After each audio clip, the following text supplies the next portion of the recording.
Welcome back to the Broadman Word, and we are continuing on with the life of Joseph, and especially with the bringing of the family to Egypt. So a lot of Genesis chapter 46 is just the breakdown of the family.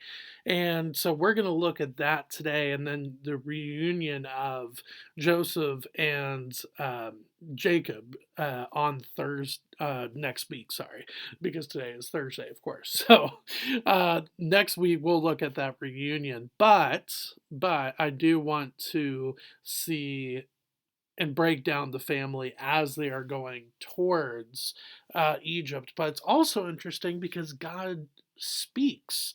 And yes, God is working through the life of Joseph behind the scenes, but we don't really see a lot of dialogue from the Lord in this life of Joseph section. So, with that, turn to Genesis chapter 46, verse 1. We're going to go through verses 20, for verse 1 through verse 27. But again, a lot of family background, so hopefully it won't take that long. So, verse 1 of Genesis 46. So Israel took his journey. Again, Israel, another name for Jacob, with all that he had, and came to Beersheba, and offered sacrifices to the God of his father Isaac. And God spoke to Israel in visions of the night, and said, Jacob, Jacob. And he said, Here I am. Then he said, I am God, the God of your father. Do not be afraid to go down to Egypt, for there I will make you into a great nation. I myself will go down with you to Egypt, and I will also bring you up again, and Joseph's hand shall close your eyes. So you have this first kind of piece of dialogue from the Lord in the life of Joseph, and it is very much identical to the call of Samuel in First Samuel. So it's really, really interesting. So in that passage with Samuel, God calls out to him, Samuel, Samuel, and Samuel goes, Here I am. And so you see, again, you see this kind of fast forward to the time of Samuel, but it is this point where God is calling Jacob to trust him, to put his faith and his trust into Jacob, uproot his family from Canaan, and then go to Egypt, which at this time is a very big country and a very big power in the world at this time.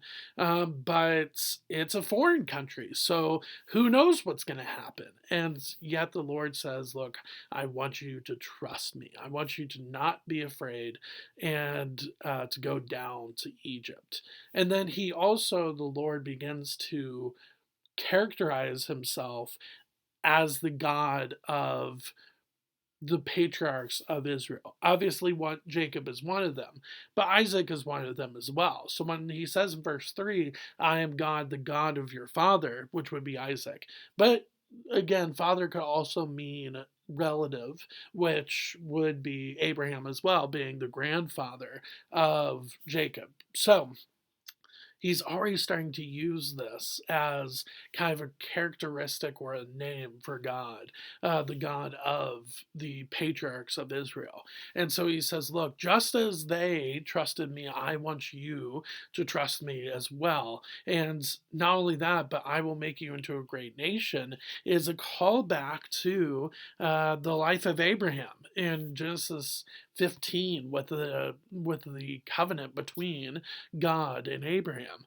And the country of Israel, you could call it, even though it's just a family at this point, a big family, but a family at this point, has become very great. I mean, when you have 12 sons and they have children, and that could become a very, very big family indeed very quickly.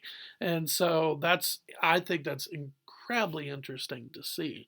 Um, but yeah, he goes down to Egypt, and I love this last part um, of this vision from the Lord to Jacob that Joseph's hand shall close your eyes. So God is telling Jacob that Egypt will be the place that you will die, but your death will not be a time of mourning, for your son that you thought was dead will hold your hand at the end. What a beautiful testament to the Lord and his grace. And I know not everybody goes out in a peaceful manner. But just knowing that we have the Lord holding our hand right as we go is a comfort.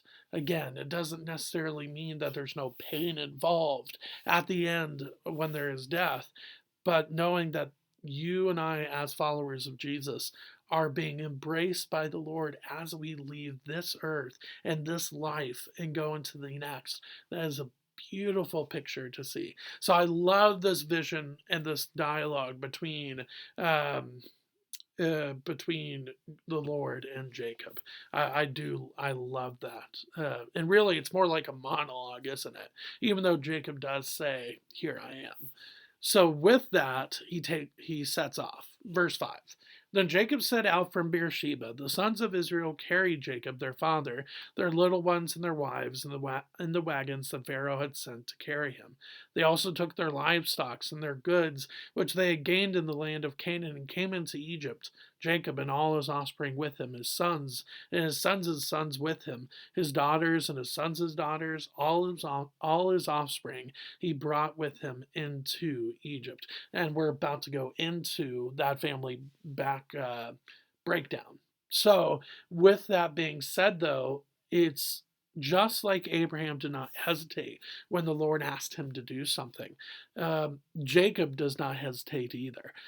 Jacob is told to set out and to go to Egypt and put his trust in the Lord. And literally, the next verse says in verse 5, then Jacob set out from Beersheba. So it's cool to see that faith that his grandfather Abraham has when he hears from the Lord that has been passed down to Jacob, which is really, really cool to see. Now, the rest of this is just a family background, just gives you a glimpse into the amount of people that were involved that went to Egypt. And so this is more fascinating for it's more of a historical look, which is why I'm really excited about it. But it's quite interesting how big the family of Abraham, Isaac, and now Jacob has gotten. I mean, it's remarkable to see, and yet it will continue to get so big where in Exodus chapter 1, Pharaoh is going to start to basically get paranoid by the fact that this family has just sprouted and is just basically almost what's the right outnumbering the Egyptians. So, with that being said, verse 8. Now these are the names of the descendants of Israel who came into Egypt: Jacob and his sons, Reuben, Jacob's firstborn, and the sons of Reuben, Hanak, Palu, Hezron, and Carmi. The sons of Simeon, Jemuel, Jamin, Ohad, Jachin, Zohar, and Shaul, the son of a Canaanite woman, which I think is really interesting there in verse 10, because later on you're going to see, especially as the Israelites are going back into Canaan, the Lord is going to say, "Look, I want you to not intermarry with the Canaanites because they will drive your soul, not just your mind, but your soul from me as the Lord." And so it's interesting that Simeon has a Canaanite for a wife, and yet obviously this is not being called out in this moment, but still interesting. Verse 11. The sons of Levi, Gershon, Kohath, and Merari. The sons of Judah, Onan, Shelah, Perez, and Zerah. But and Onan died in the land of Canaan. So basically, those two sons of Judah, and Onan, did not make this trip. And so it was just Shelah, Perez, and Zerah. And the sons of Perez were Hezron and Hamul. The sons of Issachar, Tola, Puva, Yob, and Shimron. The sons of Zebulun, Sarad, Elon, and Jalil. These are the sons of Leah, whom she bore to Jacob in Padan Aram, together with his daughter Dinah. Altogether, his sons and his daughters numbered 33. So again, remember there was two wives, Leah and then Rachel, but then I think there were two concubines as well, if I remember correctly. And I think we'll see that as we go along. Verse 16, the sons of Gad, Ziphion, Haggai, Shuni, Esbon, Eri, Aradi, and Areli. The sons of Asher, Imnah, Ishva, Ishvi, Beriah, with Sarah their sister. And the sons of Beriah, Heber and Malchiel. These are the sons of Zilpah, whom Laban gave to Leah his daughter, and these she bore to Jacob, 16 persons. The sons of Rachel, Jacob's wife, Joseph and Benjamin. And that should stand out to you and say, whoa, wait a second. All of the ones before had multiple sons, and then and their sons had multiple sons. So it should stick out to you that the wife of Jacob, Rachel, only had two sons. That should go, oh, that's right. And that's why he basically kind of favored her. But that gives you more context into the importance of Joseph and Benjamin throughout the life of Joseph, like we've been talking about. But yeah, but now we'll break down their sons. Verse 20. And to Joseph in the land of Egypt were born Manasseh and Ephraim, whom Asenath, the daughter of Potipharah, the priest of On, bore to him. And sons of Benjamin, Bela, Becher, Ashbel, Gera, Naaman, Ehi, Rosh, Mupim, Hupim, and Ard. These are the sons of Rachel who were born to Jacob, 14 persons in all. So you have Joseph, again, who could have died. So the fact that he has two sons is a miracle in itself. But then you have Benjamin, and Benjamin has a bunch of sons. Like it's 1, 2, 3, 4, 5, 6, 7, 8, 9, 10 sons to Joseph, or sorry, to Benjamin, sorry, and he's the youngest son. So I think that shows just the graciousness of the Lord, to be honest. Verse 23, the son of Dan, Hushim, the sons of Naphtali, Jaziel, Guni, Jezer, and Shillem. These are the sons of Bilhah, whom Laban gave to Rachel, his daughter, and these she bore to Jacob, 7 persons in all. All the persons belonging to Jacob who came into Egypt, who were his own descendants, not including Jacob's sons as wives, were 66 persons in all. And the sons of Joseph who were born to him in Egypt were 2. All the persons of the house of Jacob who came into Egypt were 70. So you have this extremely big family, which, again, in the life of Abraham at the end of Sarah's life. So it was just Abraham, Sarah, and Isaac. 3. That's it. And now we have just this massive family, and they are only going to get bigger as they spend time in Egypt.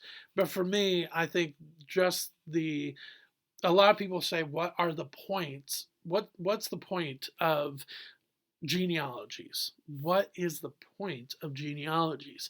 Well, the point of genealogies is to show you the mercy and the grace of the Lord. Again, you see with Jacob the fact that he was kind of a mischievous trickster at the beginning of his life, and yet at the end of his life, he is this patriarch of Israel that has all of these different sons. And you look at all of these different sons, and then the grandsons from his 12 sons, you just go, my goodness, how gracious the Lord is, how merciful he is by creating this grand family from just a husband and a wife who left their family to go who knows where, and to finally have a promised son. And then from that family of 3 comes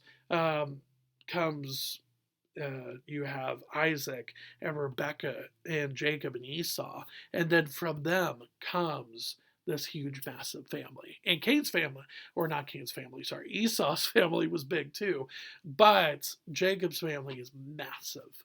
And so we'll see again later on, you will see later on in the book of Exodus how this massive family puts into motion the rise of Moses, who is, by the way, in the family of Levi. So, with that being said, we will see the reunion of Jacob and Joseph next week on Tuesday. I hope to see you then. Thanks.